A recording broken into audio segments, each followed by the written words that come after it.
한국 따위가 전쟁을 막겠어. 미국이 한국을 실험용쥐로 만들려 했습니다. 검증 안 된 장비 들고 와서 죽어보라는 거였죠. 20년간 아시아 무기를 저가 쓰레기로 취급하던 미국 최고 전문가가 냉소했습니다. 하지만 사흘 뒤 그는 펜타곤에 충격적인 보고서를 올렸습니다. 우리가 완전히 뒤처져 있습니다. 전차 세대로 8대 격파, 미사일 9발로 40기 요격. 불가능한 숫자였거든요. 그런데 더 놀라운 건 폴란드가 한국 전차 360대를 사들인 이유가 여기 있었다는 겁니다. 미국의 교만이 한국 기술 앞에서 무너진 그 순간, 지금 보여드리겠습니다. 이야기 시작에 앞서 구독과 좋아요 부탁드립니다.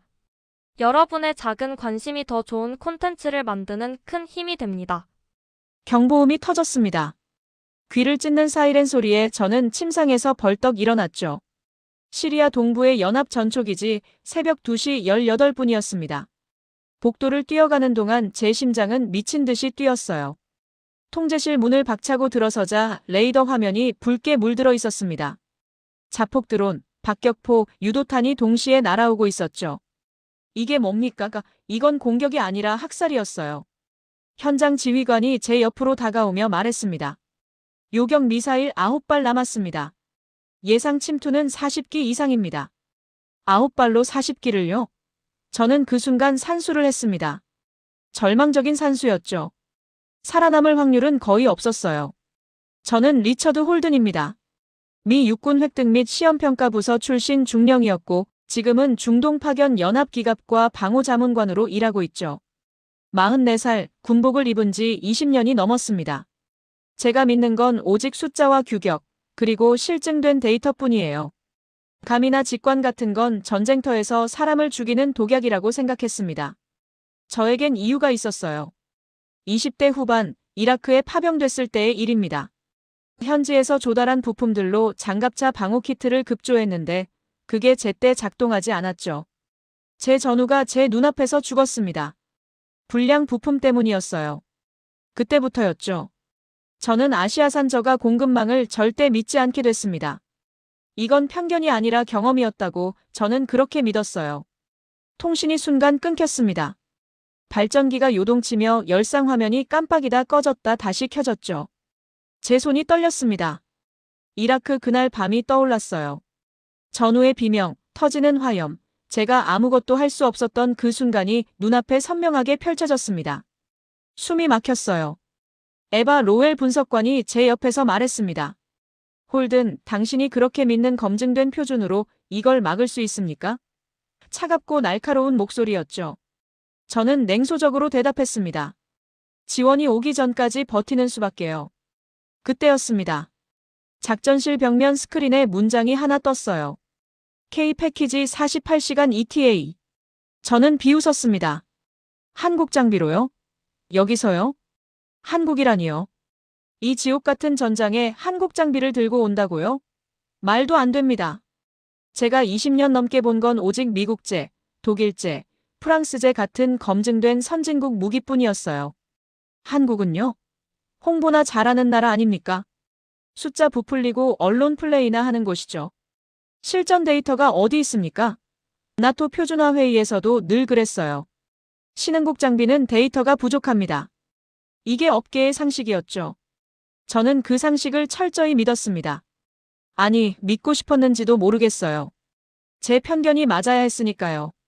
제 과거가 정당화되어야 했으니까요. 레이더 화면이 다시 깜빡였습니다. 적의 드론 때가 더 가까워지고 있었어요. 요격 미사일 9발로는 절대 막을 수 없는 숫자였죠. 저는 속으로 중얼거렸습니다. 0.3초였다면 살았을 텐데. 0.3초요. 바로 그거였습니다. 이라크 그날 밤, 방호 키트가 0.3초만 빨리 작동했더라면 제 전우는 살 수 있었어요. 하지만 그렇지 못했죠. 그 0.3초가 제 인생을 바꿔놨습니다. 제 편견을 만들었고 제 증오를 키웠어요. 저는 그날 이후 모든 아시아 공급망을 의심했습니다. 한국도 마찬가지였죠. 검증되지 않은 나라 믿을 수 없는 장비, 홍보만 요란한 무기 체계라고 생각했어요. 에바가 다시 말했습니다. K 패키지가 유일한 선택지입니다. 정치적으로 미군 대규모 투입은 막혔어요. 저는 고개를 저었습니다. 그럼 우리가 실험용 쥐가 되라는 겁니까? 에바는 대답 대신 화면을 가리켰어요. 40기의 드론이 점점 가까워지고 있었습니다. 시간이 없었죠. 저는 이를 악물었습니다. 한국 장비든 뭐든 일단 살아남아야 했어요. 하지만 마음 한구석에선 확신했습니다. 이건 실패할 거라고요. 한국 따위가 이 전장을 어떻게 막겠습니까? 불가능했어요. 통제실 안은 긴장으로 가득했습니다. 모든 사람의 얼굴이 창백했죠. 저도 마찬가지였어요. 손바닥에선 식은땀이 흘렀습니다. 레이더 화면 속 붉은 점들이 점점 더 커졌어요. 요격 미사일로는 턱없이 부족했습니다. 대공포도 탄약이 바닥났죠. 우리에겐 시간도 탄약도 희망도 없었습니다. 단지 기적만이 필요했어요. 하지만 저는 기적을 믿지 않았습니다. 저는 오직 숫자를 믿었고 그 숫자는 우리의 죽음을 말하고 있었죠. 에바가 마지막으로 말했습니다. 홀든, 당신이 원했던 게 데이터 아닙니까?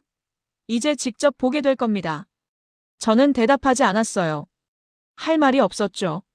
화면 속 K 패키지라는 문구가 계속 깜빡였습니다. 48시간 후면 온다고요. 그때까지 우리가 살아있을까요? 저는 확신할 수 없었습니다. 아니, 확신하고 싶지 않았어요. 한국 장비에 목숨을 걸어야 한다는 사실 자체가 저를 분노하게 만들었습니다. 이건 모욕이었어요. 제 경력에 대한, 제 전문성에 대한, 그리고 제가 믿어온 모든 것에 대한 모욕이었죠. 저는 창밖을 바라봤습니다. 어둠 속에서 멀리 섬광이 번쩍였어요. 적의 공격이 시작되고 있었죠. 곧 이 기지는 불바다가 될 겁니다. 우리는 탄약도 없이, 희망도 없이, 그저 한국이라는 나라의 장비만 기다리며 죽음을 맞이해야 했어요. 저는 주먹을 쥐었습니다. 손톱이 손바닥을 파고들었죠. 분노와 두려움이 뒤섞였습니다. 이게 제 인생의 마지막일 수도 있다는 생각이 들었어요. 하지만 저는 몰랐습니다. 이 순간이 제 모든 편견을 무너뜨릴 시작점이 될 거라는 걸요. 12시간 전이었습니다. 펜타곤과 연결된 화상회의실에서 저는 의자에 앉아 있었죠. 벽면 스크린에 에바 로웰의 브리핑 슬라이드가 떠올랐어요. 제목이 눈에 들어왔습니다. 폴란드 K2 추가 계약 180대 약 65억 달러 규모. 로이터 통신 헤드라인이었죠. 그 아래 또 다른 문장이 있었습니다. 한국과 폴란드 방산 프레임 총 442억 달러 언급. 코리아 중앙데일리 보도였어요. 엄청난 숫자들이었습니다. 하지만 저는 코웃음 쳤죠. 숫자가 크다고 다 진실은 아니니까요. 홍보와 실전은 다릅니다. 언론 플레이와 전장은 차원이 달라요. 회의실엔 10명 남짓한 인사들이 모여 있었습니다. 미측 지휘부, 정보 분석관, 작전 참모들이었죠. 에바가 계속 설명했어요. 한국은 2023년 방산 수출 약 140억 달러를 기록했습니다. 세계 톱10 수준의 방산 수출국이죠. 워온더 록스 분석 자료였습니다. 저는 속으로 생각했어요. 그래서요? 수출을 많이 했다고 실전에서 증명된 겁니까? 숫자 노름일 뿐이라고요. 회의실 맞은편에 앉은 한장성이 말했습니다. 유럽이 급해서 산 거 아닙니까? 러시아 때문에 급조된 계약이죠. 실전 검증과는 별개입니다. 저는 고개를 끄덕였어요. 맞는 말이었습니다. 전쟁이 터지면 다들 급해지죠. 그때 뭐든 사는 겁니다. 품질이 아니라 속도 때문에요. 다른 참모가 거들었습니다. 데이터가 부족합니다. 나토 표준화 시험도 완전히 통과한 게 아니지 않습니까? 저는 그 말에 완전히 동의했어요. 맞습니다. 나토 표준이라는 게 있는 이유가 뭡니까? 검증되지 않은 장비를 걸러내기 위해서죠. 한국은요? 그 검증을 제대로 통과했습니까? 의문이었어요. 저는 손을 들었습니다. 모두의 시선이 제게로 쏠렸죠. 저는 획득 및 시험평가 부서 출신입니다. 실전 데이터 없는 장비는 숫자 장난에 불과해요. 저는 그런 걸로 우리 병사들을 위험에 빠뜨릴 수 없습니다. 제 목소리는 단호했어요. 제 경험에서 나온 확신이었죠. 에바가 저를 바라봤습니다. 차가운 눈빛이었어요. 홀든 중령, 그럼 당신은 시리아 기지를 어떻게 지킬 겁니까? 미군 대규모 투입은 정치적으로 막혔어요. 의회가 승인하지 않았습니다. 우리에겐 시간도 병력도 없어요. 저는 잠시 말문이 막혔습니다. 하지만 곧 반박했죠. 그렇다고 검증 안 된 장비로 도박을 할 순 없습니다. 차라리 방어선을 축소하고 기존 장비로 버티는 게 낫죠. 에바는 고개를 저었어요. 축소할 방어선도 없습니다. 이미 최소한으로 줄인 상태예요. 더 줄이면 기지 전체가 무너집니다. 저는 답답했습니다. 이건 말이 안 되는 상황이었어요. 우리는 구석에 몰려 있었고 선택지는 하나뿐이었죠. 검증되지 않은 한국 장비에 목숨을 거는 것. 저는 참을 수 없었어요. 과거가 떠올랐습니다. 이라크 그날 밤이요. 저는 입을 열었습니다. 제 전우가 죽었습니다. 20대 후반 이라크에서요. 현지 조달 부품이 불량이었죠. 아시아산 저가 공급망 때문이었어요. 방호 키트가 제때 작동하지 않았고 제 전우는 제 눈앞에서 죽었습니다. 저는 그 이후로 결심했어요. 검증되지 않은 아시아 공급망은 절대 믿지 않겠다고요. 회의실이 조용해졌습니다. 모두가 저를 바라봤어요. 저는 계속 말했습니다. 한국도 마찬가지입니다. 아무리 수출을 많이 했다 해도 실전은 다릅니다. 전장에서 검증되지 않은 장비는 그냥 고철 덩어리예요. 저는 우리 병사들을 그런 도박에 걸 수 없어요. 제 목소리는 떨렸습니다. 분노 때문이었죠. 아니, 두려움 때문이었을지도 몰라요. 과거의 트라우마가 저를 지배하고 있었습니다. 저는 그걸 몰랐죠. 제 편견이 얼마나 깊은지를요. 에바가 차분하게 반박했습니다. 홀든 중령, 그때 문제는 한국이 아니었어요. 당신이 말한 그 검수 실패였죠. 중개업자와 납품 과정의 문제였습니다. 한국 자체의 문제가 아니에요. 저는 화가 났습니다. 무슨 차이가 있습니까? 결과는 같았어요. 제 전우는 죽었고 원인은 아시아 공급망이었습니다. 에바는 한숨을 쉬었어요. 당신은 감정으로 판단하고 있어요. 데이터를 믿는다면서 정작 당신 자신은 감정에 휘둘리고 있습니다. 그 말이 제 가슴을 찔렀습니다. 하지만 인정하고 싶지 않았어요. 저는 데이터와 숫자의 사람이었습니다. 감정 따위로 움직이지 않았죠. 아니, 그렇게 믿었어요. 에바가 다시 슬라이드를 넘겼습니다. 한국 급파팀이 유일한 선택지입니다. 소규모 고성능 패키지로 48시간 내에 도착할 수 있어요.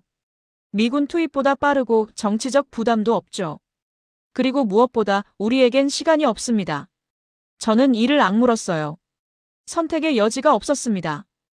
회의는 그렇게 끝났죠. 최종 결정이 내려졌습니다. 한국 급파팀 투입. 그리고 저는 연락 및 감사관 자격으로 동승하라는 명령을 받았어요. 제가요? 제가 한국 장비를 감시하러 가라고요? 이건 모욕이었습니다. 제 전문성에 대한, 제 경력에 대한 모욕이었죠. 저는 에바에게 따졌습니다. 왜 저를 보냅니까? 에바는 차갑게 대답했어요. 당신이 믿는 데이터로 직접 확인하라는 겁니다. 현장에서 검증하세요. 그게 당신이 원했던 거 아닙니까? 저는 아무 말도 하지 못했습니다. 함정이었어요. 제가 계속 데이터를 외쳤고 검증을 말했죠. 이제 그걸 직접 하라는 겁니다. 한국 장비가 실패하는 걸 제 눈으로 보라는 거예요. 저는 속으로 생각했습니다. 좋아요. 보여드리죠. 한국 장비가 얼마나 형편없는지, 실전에서 얼마나 무용지물인지 제가 직접 증명하겠습니다. 그렇게 저는 확신했어요. 이건 제 편견을 정당화할 기회라고요. 회의실을 나서며 저는 복도를 걸었습니다. 발걸음이 무거웠어요. 화가 났고 모욕감이 들었죠. 하지만 동시에 묘한 기대감도 있었습니다. 한국 장비의 실패를 목격할 수 있다는 기대요. 그럼 제 과거가 정당화되겠죠. 제 편견이 옳았다는 게 증명될 겁니다. 저는 그걸 원했어요. 아니, 필요로 했죠. 제 트라우마를 정당화할 무언가가 필요했습니다. 한국은 그 완벽한 희생양이었어요. 승인 서명이 3분 지연됐습니다. 항공로도 우회해야 했죠. 48시간 제한이 빡빡했어요. 모든 게 급박하게 돌아가고 있었습니다. 저는 짐을 챙기며 생각했어요. 이 모든 게 실패로 끝날 거라고요. 한국 따위가 뭘 할 수 있겠습니까? 전장은 홍보가 아닙니다. 숫자 노름도 아니에요. 피와 죽음이 오가는 곳이죠. 그곳에서 검증되지 않은 장비는 그저 쓰레기일 뿐입니다. 저는 그렇게 믿었어요. 철저하게요. 요르단 전진기지였습니다. 수송기가 활주로에 내렸고 저는 경납고 쪽으로 걸어갔죠. 한국 급파팀이 도착했다는 보고를 받았어요. 저는 일부러 느리게 걸었습니다. 서두를 필요가 없었죠. 어차피 실패할 거니까요. 경납고 안은 분주했습니다. 한국 군인들이 장비를 내리고 있었어요. K2 전차가 보였습니다. 생각보다 컸죠. 하지만 저는 비웃었어요. 크다고 다 좋은 건 아니니까요. 전차 옆엔 여러 모듈들이 있었습니다. 레이더, 전파 탐지기, 뭔가 복잡해 보이는 통합 시스템이었어요. 한 사람이 제게 다가왔습니다. 30대 중반쯤 되어 보이는 여성 장교였죠. 군복이 단정했고 표정은 냉정했어요. 말수가 적어 보였습니다. 윤서진 소령입니다. 한국 육군 기관 및 체계 통합 담당이죠. 저는 일부러 무례하게 물었어요. 실전 경험도 없는 장비 들고 오셨습니까? 제 목소리엔 비꼬는 투가 가득했습니다. 윤서진은 대답 대신 서류철을 하나 꺼냈어요. 점검표입니다. 지금은 감정 말고 절차부터 확인하시죠. 차갑고 단호한 목소리였습니다. 저는 당황했어요. 보통은 변명하거나 해명하지 않습니까? 하지만 윤서진은 그런 거 없었어요. 그냥 체크리스트만 들이밀었죠. 저는 서류를 받아들었습니다. 빼곡하게 적힌 항목들이 보였어요. 장비 점검, 통합 시스템 확인, 반응 시간 측정, 재탐지 시간 기록. 모든 게 초 단위로 적혀 있었습니다. 0.2초, 0.3초, 0.5초. 저는 코웃음 쳤죠. 초 단위로 집착하시네요. 윤서진은 무표정하게 대답했어요. 전장에선 0.1초가 생사를 가릅니다. 저는 장비 쪽으로 걸어갔습니다. K2 전차를 자세히 봤죠. 표면이 매끄러웠어요. 너무 매끄러웠습니다. 저는 손으로 장갑을 두드렸어요. 가볍네요. 얇은 것 같은데요? 윤서진은 한숨도 쉬지 않았습니다. 숫자로 보실래요? 그리곤 태블릿을 꺼내 제게 보여줬어요. 장갑 두께, 재질, 방호력 수치가 나왔습니다. 나토 표준을 상회하는 수치였죠. 저는 믿기지 않았어요. 이건 실험실 데이터 아닙니까? 실전은 다릅니다. 윤서진이 처음으로 감정을 드러냈습니다. 아주 살짝요. 대령님은 계속 실전을 말씀하시는데 정작 실전을 만들 생각은 안 하시네요. 저는 화가 났어요. 무슨 소립니까? 윤서진은 태블릿을 집어넣으며 말했습니다. 지금 여기가 실전입니다. 데이터는 지금 만들어지고 있어요. 그 말에 저는 할 말을 잃었습니다. 맞는 말이었죠. 하지만 인정하고 싶지 않았어요. 저는 대드론 방호 모듈을 봤습니다. 레이더와 전파 탐지기가 연동돼 있었어요. 전차가 드론을 막는다고요? 저는 비웃었습니다. 말도 안 되는 소리였죠. 전차는 전차랑 싸우는 겁니다.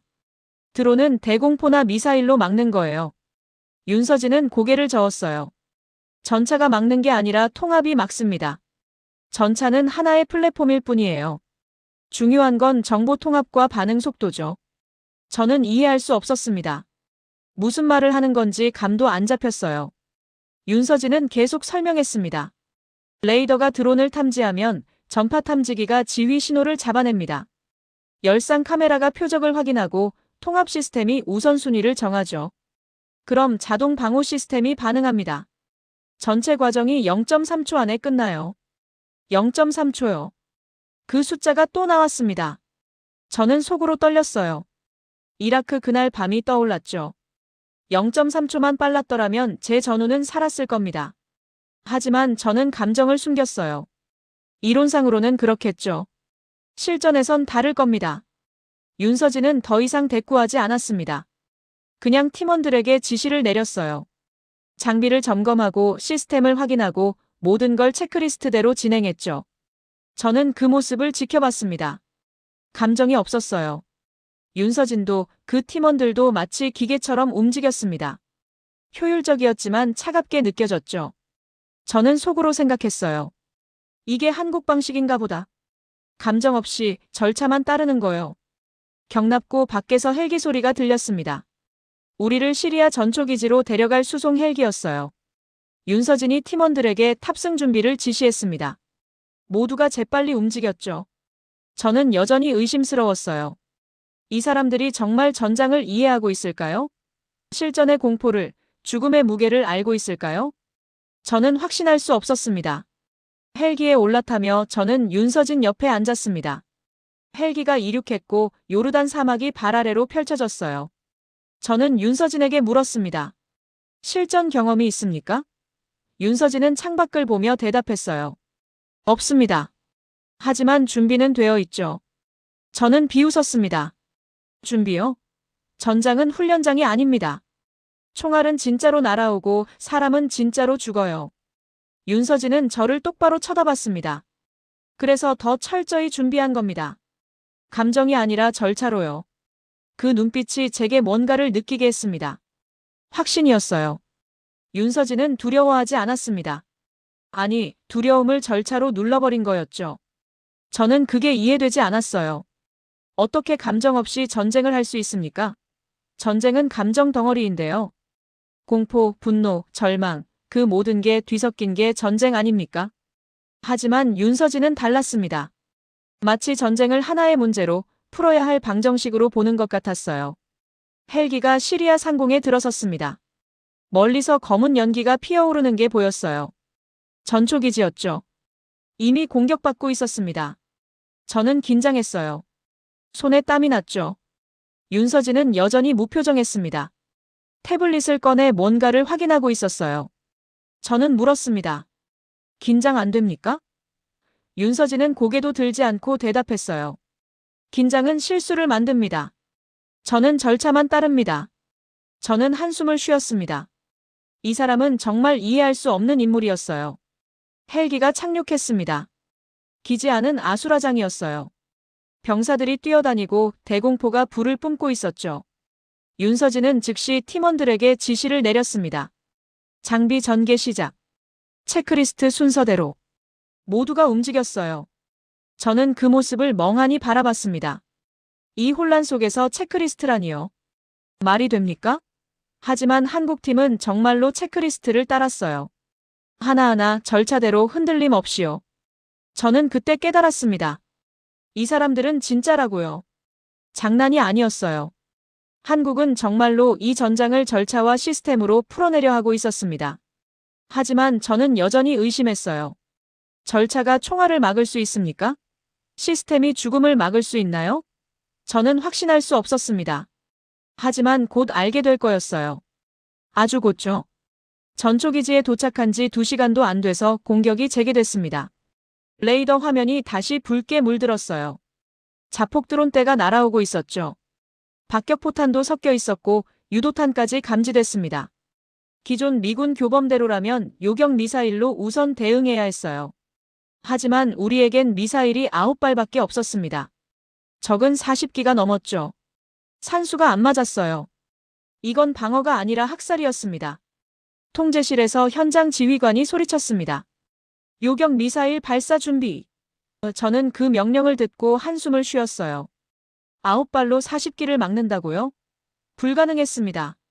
우리는 죽을 거예요. 하지만 그때 윤서진이 끼어들었습니다. 잠깐만요. 우선순위를 바꿔야 합니다. 지휘관이 돌아봤어요.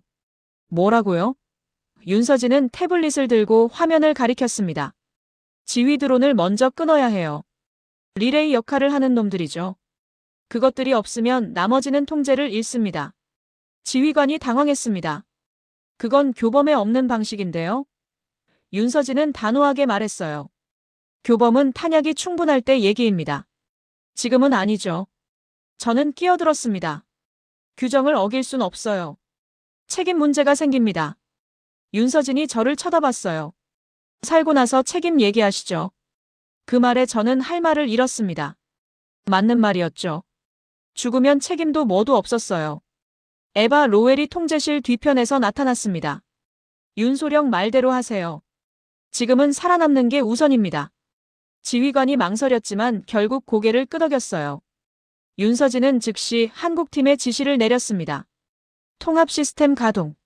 레이더, 열상, 전파 탐지 모두 연동하세요. 우선순위는 지휘 드론, 그 다음 유도탄, 마지막이 자폭 군집입니다. 한국팀이 움직였어요. 손놀림이 빨랐습니다. 마치 수백 번 연습한 것처럼요. 화면이 바뀌었습니다. 한국 통합 시스템이 적용되면서 레이더 화면 위에 추가 정보가 겹쳐졌어요. 전파 신호 강도, 열상 패턴, 이동 궤적 예측.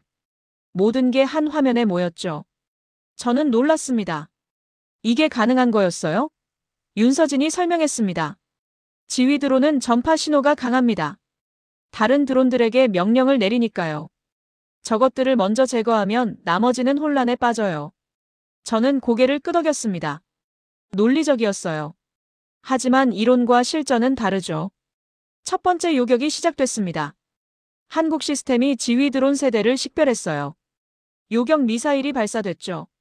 하나, 둘, 셋. 세 발의 미사일이 날아갔습니다.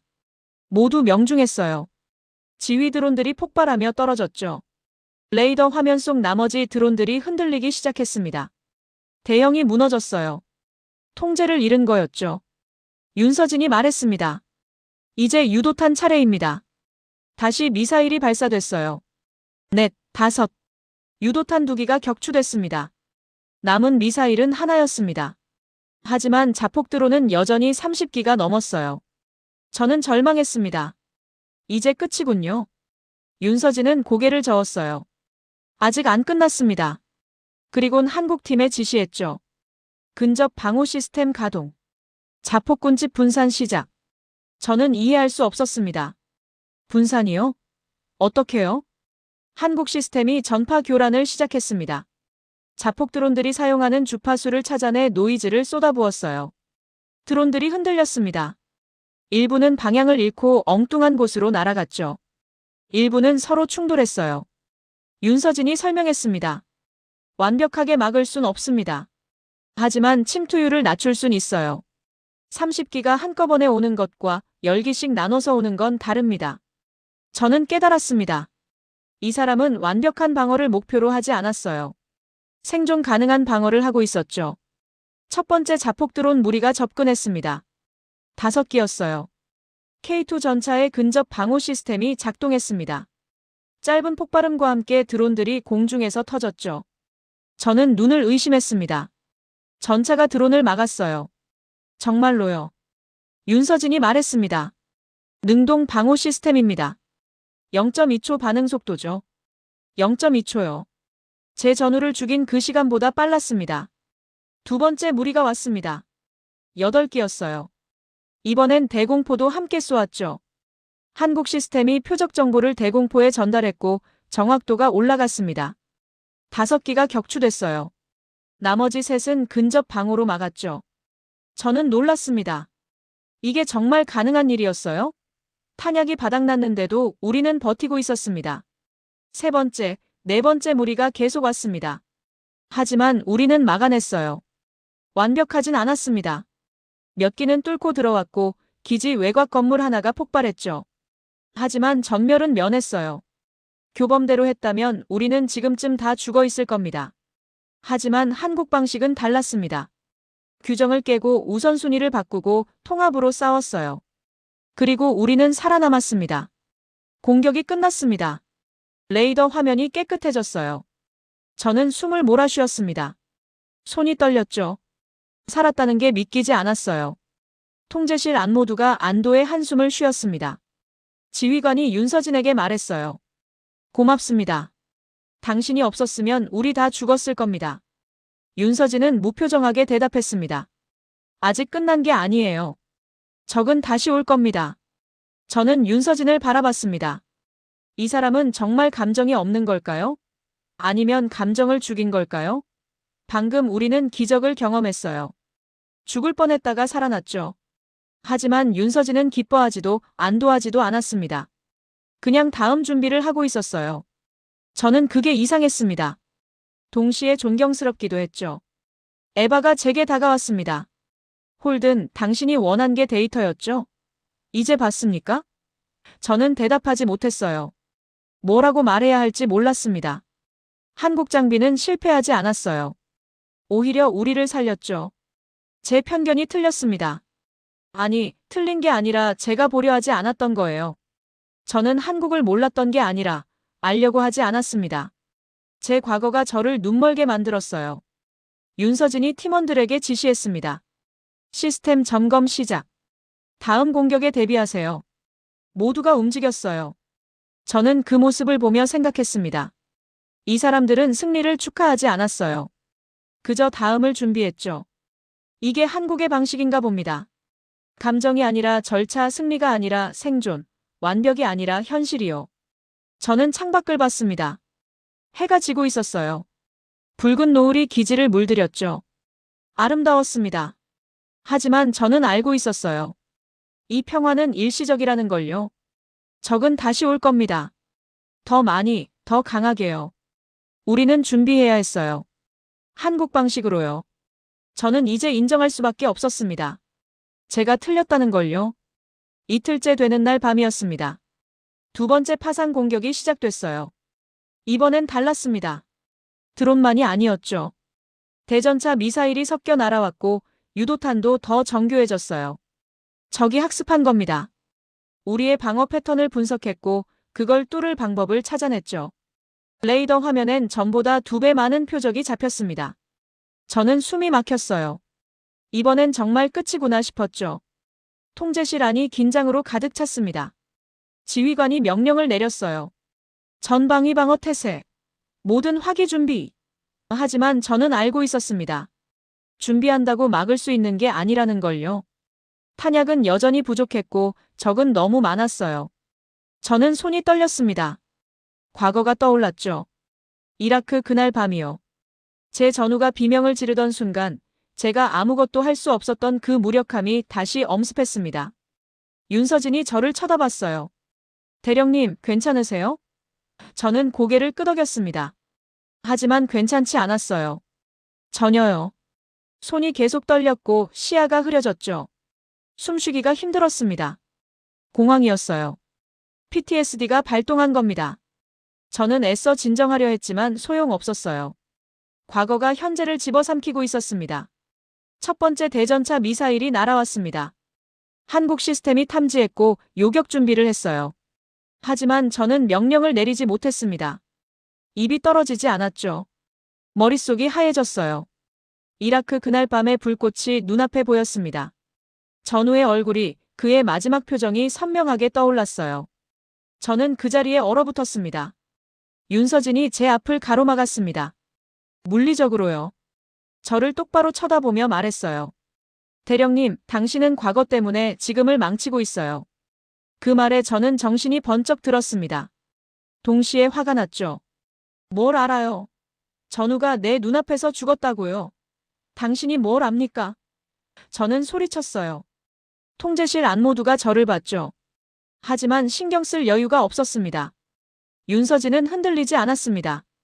차갑고 단호한 목소리로 말했어요. 그때 당신이 놓친 건 국가가 아니에요. 시간입니다. 0.3초요. 그 말이 제 가슴을 찔렀습니다. 0.3초.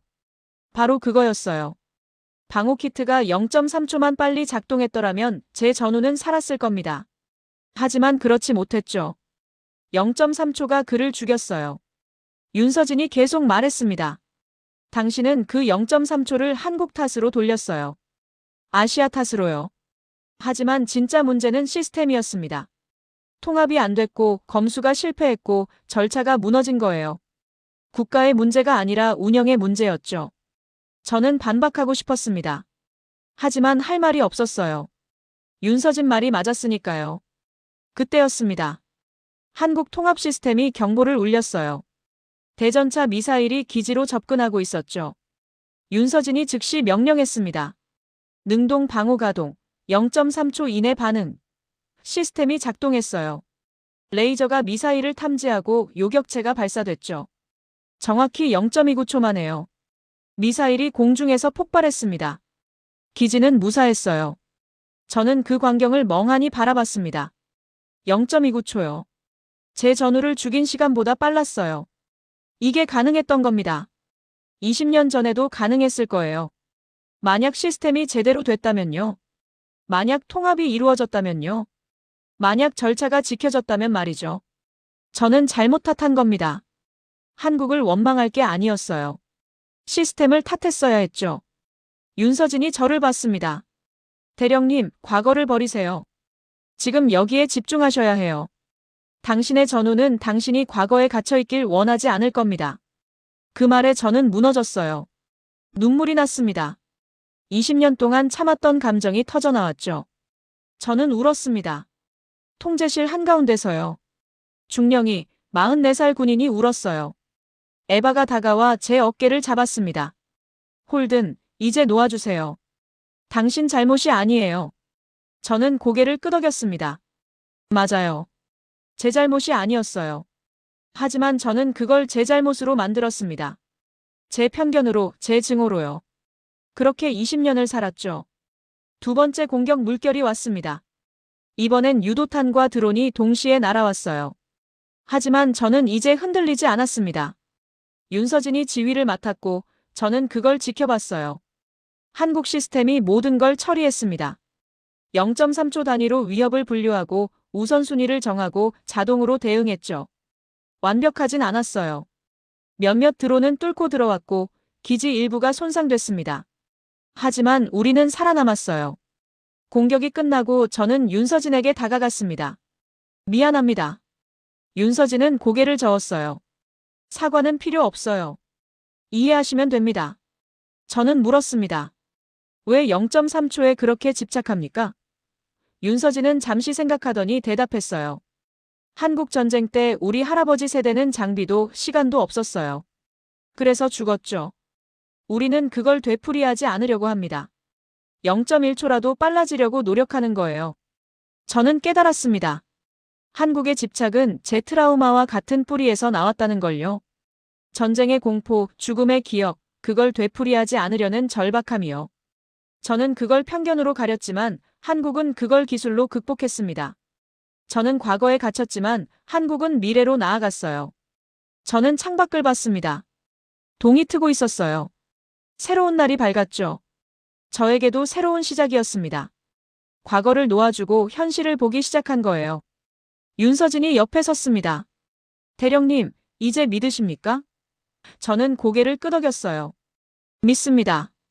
한국을 믿는 게 아니라 시스템을 믿는 겁니다. 윤서진이 미소 지었습니다. 처음 보는 표정이었어요. 그거면 충분합니다. 통제실로 돌아가며 저는 생각했습니다. 제 20년은 헛된 게 아니었다고요. 이 깨달음을 얻기 위해 필요했던 시간이라고요. 저는 이제 알았습니다. 전쟁은 국가의 싸움이 아니라 시스템의 싸움이라는 걸요. 누가 더 빠르고 더 정확하고 더 통합되어 있느냐의 싸움이었죠. 한국은 그걸 이해하고 있었고 저는 이제야 배웠습니다. 사흘째 되는 날 오후였습니다. 정찰 드론이 적의 움직임을 포착했어요. 전차 8대와 장갑차 10여 대가 기지 외곽으로 접근하고 있었죠. 물량 공세였습니다. 드론과 미사일로 안 되니까 이번엔 기갑 전력으로 밀어붙이는 거예요. 통제실에 긴장이 흘렀습니다. 지휘관이 말했어요. 우리 전차는 3대뿐입니다. 저쪽은 8대예요. 수적으로 밀립니다. 저는 윤서진을 봤습니다. 윤서진은 여전히 침착했어요. 숫자는 중요하지 않습니다. 통합이 중요하죠. 저는 이제 그 말을 이해했습니다. 한국 방식은 단품 성능이 아니라 시스템 싸움이었어요. 윤서진이 팀원들에게 지시했습니다. 정찰 마이너스 표적화 마이너스 기동 사격 마이너스 상부 위협 대응, 전 과정 통합 모드로 전환하세요. 팀원들이 움직였죠. 모래 폭풍이 불어왔습니다. 시야가 흐려졌어요. 레이저 거리 측정기가 흔들렸고 열상 카메라도 노이즈가 생겼죠. 저는 걱정했습니다. 이 날씨에 교전이 가능합니까? 윤서진은 태블릿을 보며 대답했어요. 통합 알고리즘이 보정합니다. 여러 센서 데이터를 합쳐서 정확도를 높이는 거죠. 정말로 화면 속 표적 이미지가 선명해지기 시작했습니다. 모래 폭풍 속에서도요. 첫 번째 적 전차가 사정거리 안으로 들어왔습니다. K2 전차가 반응했어요. 하지만 정면으로 싸우지 않았죠. 측면으로 기동하며 포탑을 돌렸습니다. 윤서진이 설명했어요. 정면 대결은 피합니다. 우리는 기동력으로 싸우는 거예요. K2가 발포했습니다. 단 1발이었죠. 적 전차의 측면 장갑을 관통했어요. 폭발과 함께 적 전차가 멈췄습니다. 저는 놀랐습니다. 1발 명중이었어요. 교전 시간은 3초도 안 걸렸죠. 윤서진이 말했습니다. 조준, 발사, 기동. 이 모든 게 자동화돼 있어요. 승무원은 판단만 하면 됩니다. 저는 깨달았습니다. 이게 한국 전차의 강점이구나. 속도와 정확도를 시스템으로 구현한 거예요. 두 번째, 세 번째 적 전차가 대응했습니다. 포를 쏘며 K2를 겨냥했어요. 하지만 K2는 이미 움직이고 있었죠. 지그재그로 기동하며 적의 사격을 피했습니다. 동시에 반격했어요. 두 발의 포탄이 날아갔고 두 대의 적 전차가 격파됐습니다. 저는 입을 다물 수 없었어요. 이건 전차전이 아니었습니다. 사냥이었죠. 적 전차들이 당황했습니다. 엄폐물 뒤로 숨으려 했어요. 하지만 한국 시스템은 그걸 예상하고 있었습니다. 윤서진이 말했어요. 상부 타격 전환. K2의 포탄이 곡사로 날아갔습니다. 엄폐물 위로요. 적 전차의 상부 장갑을 뚫고 들어갔어요. 폭발이 일었죠. 저는 이해할 수 없었습니다. 전차포로 곡사가 가능합니까? 윤서진은 고개를 끄덕였어요. 가능합니다. 시스템이 계산해주죠. 네 번째, 다섯 번째 적 전차가 격파됐습니다. 남은 건 셋이었어요. 그들은 후퇴하기 시작했죠. 하지만 한국팀은 놓아주지 않았습니다. 추적하며 계속 사격했어요. 여섯 번째, 일곱 번째가 터졌습니다. 마지막 한 대만 간신히 도망쳤어요. 전투는 10분도 안 걸렸습니다. 8대 중 7대를 격파한 거죠. 저는 멍했습니다. 이게 현실인가 싶었어요. 세대로 8대를 상대했고 압도적으로 이겼습니다. 숫자는 의미가 없었어요. 시스템이 승리를 만들었죠. 지휘관이 환호했습니다. 믿을 수 없습니다. 이게 정말 가능한 일입니까? 윤서진은 담담하게 대답했어요. 가능합니다. 준비되어 있으면요. 하지만 전투는 끝나지 않았습니다. 적 장갑차들이 여전히 접근하고 있었어요. 동시에 자폭 드론도 날아왔죠. 복합 공격이었습니다. 윤서진이 즉시 대응했어요. 전차는 장갑차 대응, 방공 시스템은 드론 처리. 역할이 분담됐습니다. K2가 장갑차를 향해 기관포를 쏘기 시작했어요. 정확한 사격이었죠. 장갑차들이 하나둘 멈춰섰습니다. 동시에 방공 시스템이 드론을 요격했습니다. 레이저와 전파 탐지로 표적을 잡고 근접 방어로 격추했어요. 0.3초 단위의 반응이었죠. 저는 그 광경을 보며 감탄했습니다. 이건 전투가 아니라 오케스트라 같았어요. 모든 게 조화롭게 움직이고 하나의 목표를 향해 흘러갔죠. 자폭 드론 한 기가 K2에 접근했습니다. 위험한 순간이었어요. 하지만 능동 방호 시스템이 작동했죠. 0.1초 만에 요격체가 발사됐고 드론이 공중에서 폭발했습니다. 전차는 무사했어요. 저는 한숨을 쉬었습니다. 손실 제로였죠. 이건 기적이 아니었습니다. 기술이었어요. 마지막 장갑차가 격파됐습니다. 전투가 끝났어요. 레이더 화면이 깨끗해졌죠.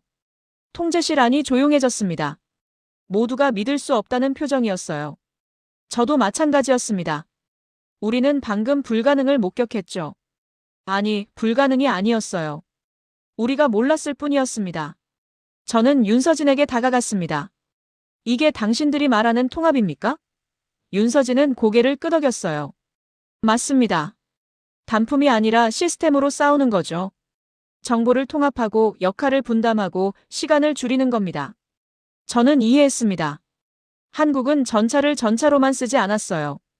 하나의 플랫폼으로 정보의 허브로 썼죠. 에바가 통신을 보내왔습니다. 홀든, 지금 보고 있습니까? 저는 대답했어요. 보고 있습니다. 믿기지 않지만 현실입니다. 에바가 말했습니다. 이제 펜타곤에 뭐라고 보고하겠습니까? 저는 잠시 생각했습니다. 뭐라고 보고해야 할까요? 한국 장비가 훌륭하다고요? 아니, 그것만으론 부족했어요. 더 중요한 게 있었죠. 저는 대답했습니다. 교범이 틀렸다고 보고하겠습니다. 우리는 단품 성능에만 집착했어요. 하지만 전장은 바뀌었습니다. 이제는 통합의 시대죠. 한국은 그걸 이해하고 있었고 우리는 뒤처져 있었습니다. 에바가 한숨을 쉬었어요. 그 말을 펜타곤이 받아들일까요? 저는 확신했습니다. 받아들여야 합니다. 안 그러면 우리가 뒤처질 거예요. 저는 창밖을 봤습니다. 전장이 고요했어요. 적의 잔해가 여기저기 흩어져 있었죠. 하지만 우리 쪽 손실은 제로였습니다. 이게 한국 방식의 결과였어요. 저는 이제 알았습니다. 유럽이 왜 한국 무기를 샀는지를요. 숫자 때문이 아니었어요. 전장의 패러다임이 바뀌었기 때문이죠. 한국은 그 변화를 이끌고 있었고 유럽은 그걸 따라잡으려 했습니다. 그날 밤 저는 보고서를 작성했습니다. 에바가 내 목소리로 보고하라고 했죠. 굴복이 아니었어요. 증언이었습니다. 저는 키보드를 두드리며 생각을 정리했어요. 뭐라고 써야 할까요? 한국을 칭찬하는 글이 아니었습니다. 현실을 직시하는 글이어야 했죠. 첫 문장을 썼습니다. 탄약이 없을 때 규정이 아니라 통합이 생존을 만듭니다. 저는 잠시 멈췄어요. 이 문장이 제 20년을 부정하는 것 같았죠. 하지만 사실이었어요. 규정과 교범만으론 이 전장을 이길 수 없었습니다. 통합과 시스템이 필요했죠. 두 번째 문장을 썼습니다. 한국 장비는 단품이 아니라 패키지화된 전장 운영으로 설계되어 있습니다. 저는 이 말의 무게를 느꼈어요. 우리는 늘 단품 성능만 봤습니다. 전차면 전차, 미사일이면 미사일, 따로따로 평가했죠. 하지만 한국은 달랐어요. 전체를 하나로 묶었습니다. 그게 승리를 만들었죠. 저는 계속 썼습니다.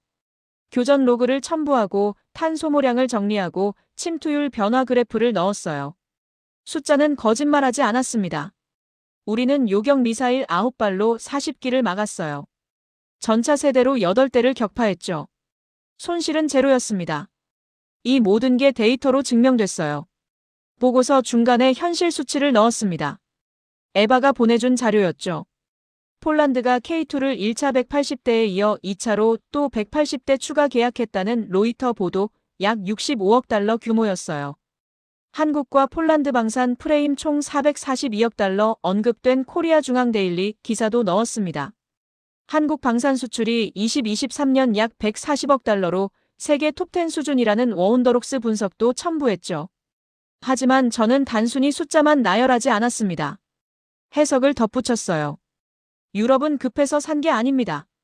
전장 논리가 바뀌었기 때문에 샀어요. 러시아와의 전쟁에서 그들이 배운 건 단품 성능이 아니라 통합 운영이 승리를 만든다는 사실이었죠. 한국은 그걸 이미 구현하고 있었습니다. 저는 제 과거도 썼습니다.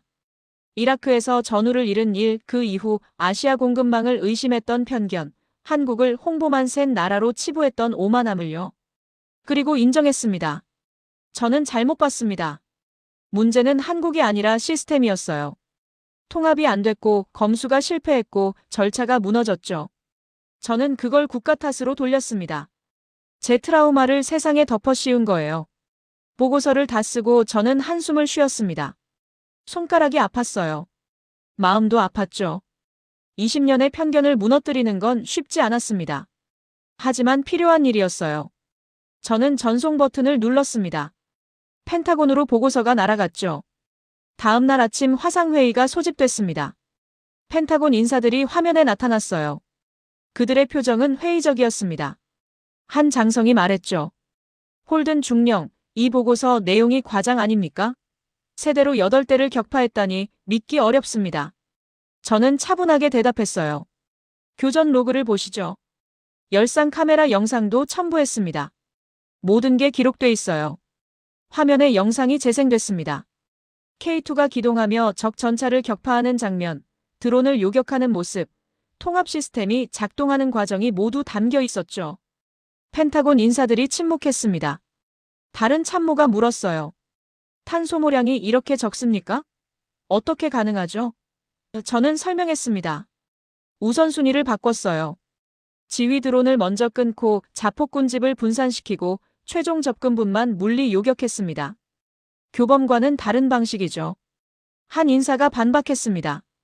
그건 규정 위반 아닙니까? 저는 단호하게 대답했어요. 규정은 탄약이 충분할 때 얘기입니다. 우리에겐 없었어요. 선택은 규정을 깨거나 죽거나였죠. 저는 살았습니다. 규정을 깼기 때문에요. 회의실이 조용해졌습니다. 에바가 화면에 자료를 띄웠습니다. 폴란드 계약건, 한국 방산 수출 규모, 모든 숫자가 다시 나타났어요. 에바가 말했습니다.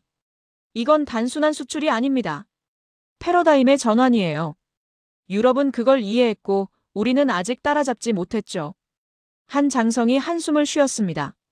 그럼 우리 교범이 틀렸다는 겁니까? 저는 대답했습니다. 교범이 틀린 게 아니라 시대가 바뀐 겁니다. 2차 세계대전식 단품 평가로는 현대전장을 이길 수 없어요. 드론, 미사일, 전자전이 복합된 지금은 통합이 답입니다. 한국은 그걸 먼저 깨달았고 우리는 늦었어요. 또 다른 참모가 물었습니다. 그럼 우리도 한국 방식을 도입해야 합니까? 저는 고개를 끄덕였어요. 도입이 아니라 배워야 합니다. 한국 장비를 사는 게 목적이 아니에요.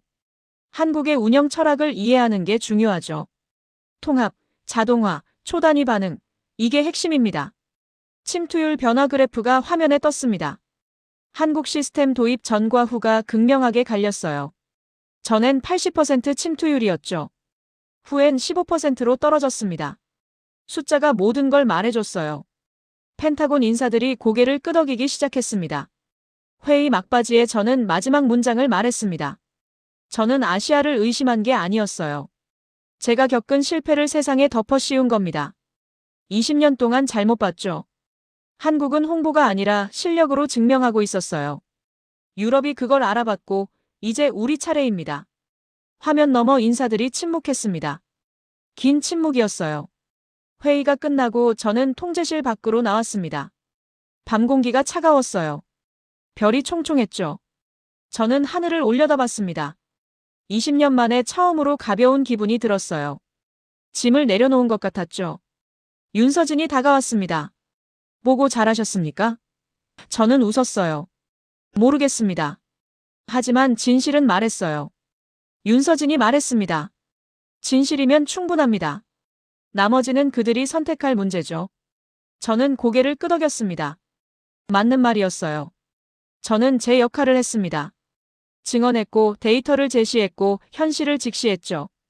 이제 펜타곤이 결정할 차례였어요. 저는 윤서진에게 물었습니다. 한국은 왜 이렇게 빠르게 발전했습니까? 윤서진은 잠시 생각하더니 대답했어요. 생존 때문이에요. 우리는 늘 위협 속에 살았죠. 북한이 있고 중국이 있고 러시아도 있어요. 여유가 없었습니다. 그래서 효율을 극대화했고 통합을 추구했죠. 선택이 아니라 필수였어요. 저는 이해했습니다. 한국의 강점은 절박함에서 나왔다는 걸요. 미국은 여유가 있었어요. 세계 최강이었고 위협이 적었죠. 그래서 느려졌습니다. 하지만 한국은 달랐어요. 매 순간이 생존이었고 그게 혁신을 만들었죠. 저는 마지막으로 말했습니다. 고맙습니다. 당신들이 저를 바꿨어요. 윤서진은 고개를 저었습니다. 우리는 아무것도 안 했어요. 대령님이 스스로 깨달은 겁니다. 저는 웃었어요. 겸손한 사람이었죠. 하지만 사실이었습니다. 제가 깨달은 거예요.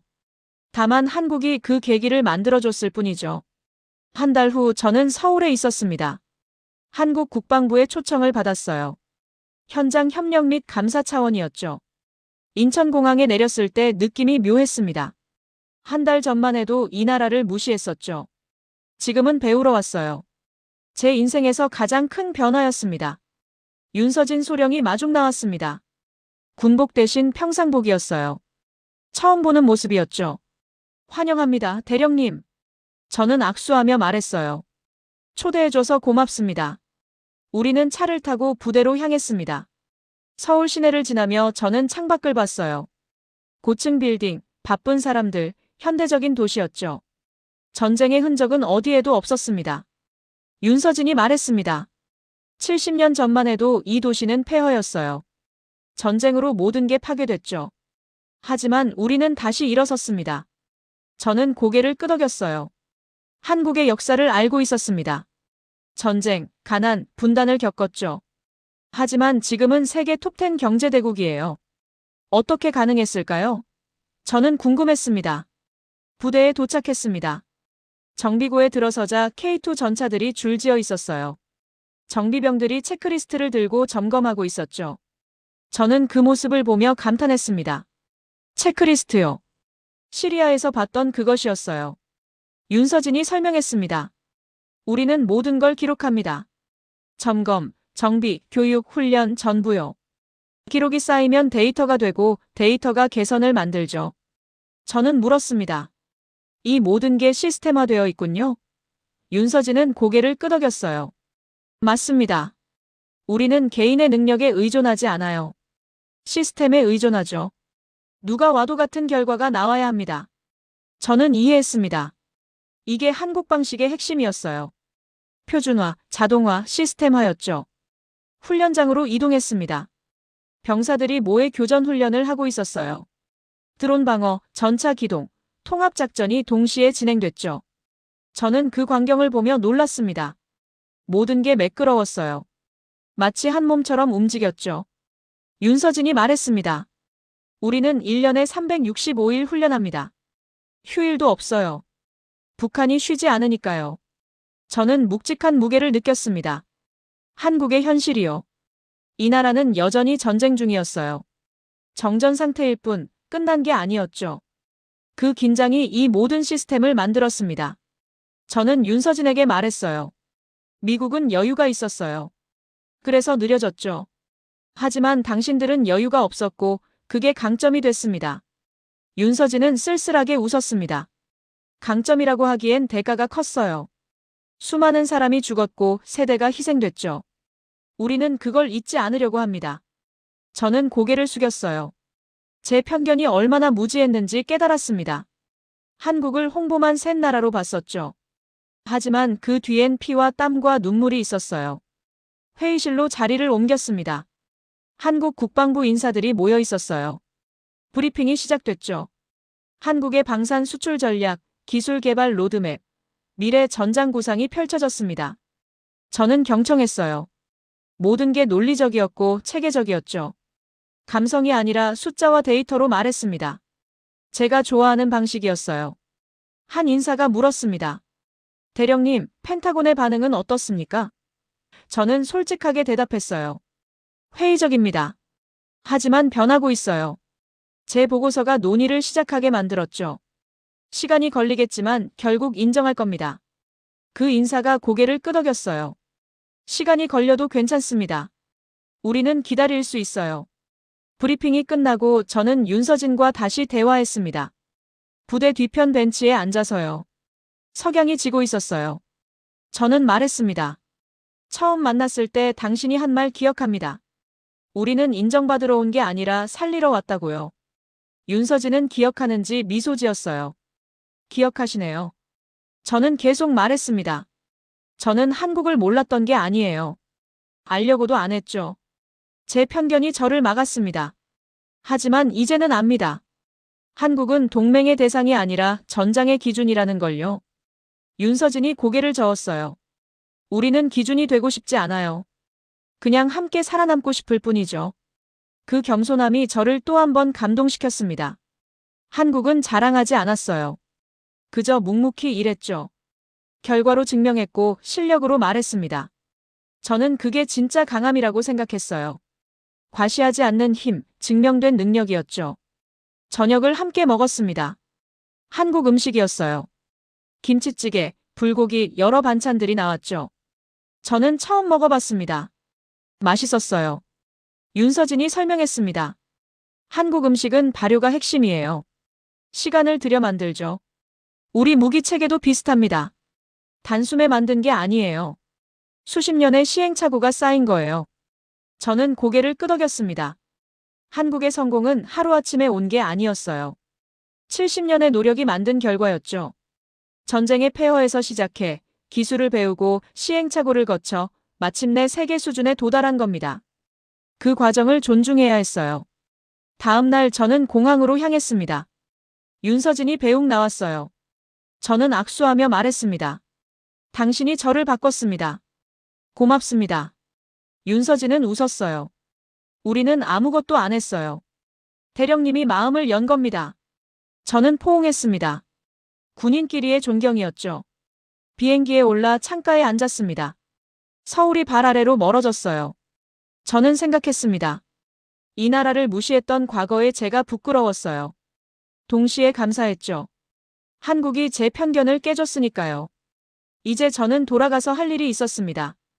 펜타곤을 설득하고 시스템을 바꾸고 새로운 기준을 만드는 일이요. 워싱턴에 도착했습니다. 에바가 마중 나왔어요. 어땠습니까? 저는 대답했습니다. 눈이 열렸어요. 한국은 제가 생각했던 것보다 훨씬 앞서 있었습니다. 에바가 물었습니다. 이제 뭘 할 겁니까? 저는 확신에 찬 목소리로 말했어요. 바꿀 겁니다. 우리 시스템을요. 단품 평가에서 통합 평가로, 규정 중심에서 생존 중심으로 옮길 거예요. 에바가 걱정스럽게 말했습니다. 쉽지 않을 겁니다. 펜타곤은 보수적이에요. 저는 웃었습니다. 쉬웠으면 의미가 없죠. 어려워야 가치가 있어요. 에바가 고개를 끄덕였어요. 돕겠습니다. 저는 감사했습니다. 동료가 있다는 게요. 다음 날 펜타곤에서 회의가 열렸습니다. 저는 준비한 자료를 발표했어요. 시리아에서의 경험, 한국 시스템의 작동 원리, 통합의 중요성을 설명했죠. 일부는 고개를 끄덕였고 일부는 회의적이었습니다. 하지만 저는 포기하지 않았어요. 계속 설명하고 데이터를 보여주고 설득했죠. 회의가 끝나고 한 장성이 제게 다가왔습니다.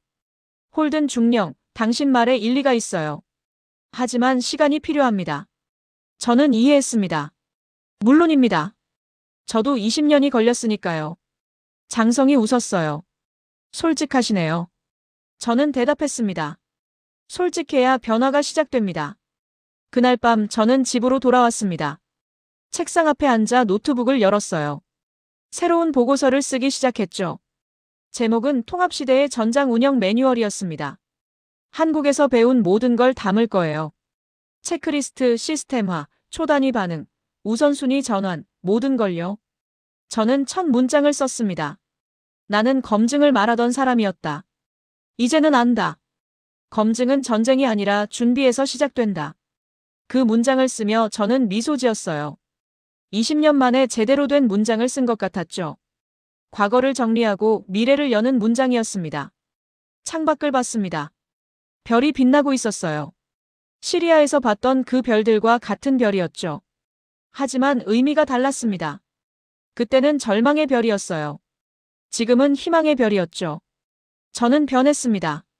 한국이 저를 바꿨고 저는 이제 세상을 바꿀 준비가 됐어요. 키보드를 두드리며 저는 계속 썼습니다. 한 문장, 한 단락, 한 챕터씩요. 제 경험을 정리하고 교훈을 기록하고 미래를 설계했습니다. 이건 단순한 보고서가 아니었어요. 제 인생의 전환점이었고 미 육군의 새로운 시작이 될 거였죠. 새벽이 밝아왔습니다. 저는 여전히 쓰고 있었어요. 피곤하지 않았습니다. 오히려 에너지가 넘쳤죠. 할 일이 생겼고 목표가 명확했으니까요. 저는 더 이상 과거에 갇힌 사람이 아니었습니다. 미래를 만드는 사람이었어요. 태양이 떠올랐습니다. 붉은 아침 햇살이 방 안을 채웠어요. 저는 창밖을 봤습니다. 새로운 날이었죠. 저에게도 미 육군에게도 그리고 한미 동맹에게도 새로운 시작이었습니다.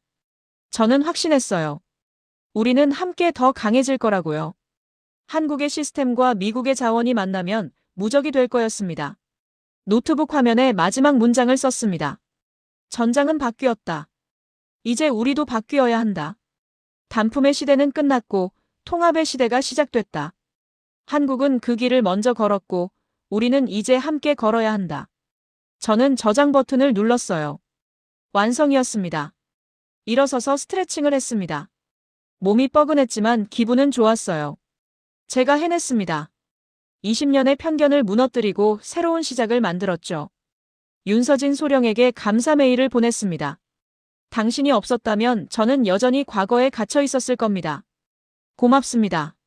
언젠가 다시 만나길 바랍니다. 답장이 곧 왔습니다. 대령님, 당신은 스스로를 구한 겁니다. 우리는 단지 계기였을 뿐이에요.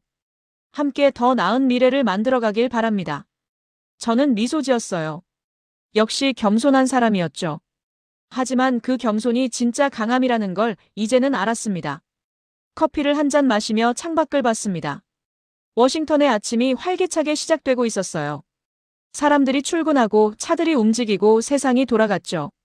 저도 그 세상의 일부였습니다. 그리고 이제 저는 그 세상을 조금이나마 바꿀 수 있었어요. 한국에서 배운 교훈으로요. 펜타곤으로 출근 준비를 했습니다. 오늘도 회의가 있을 거예요.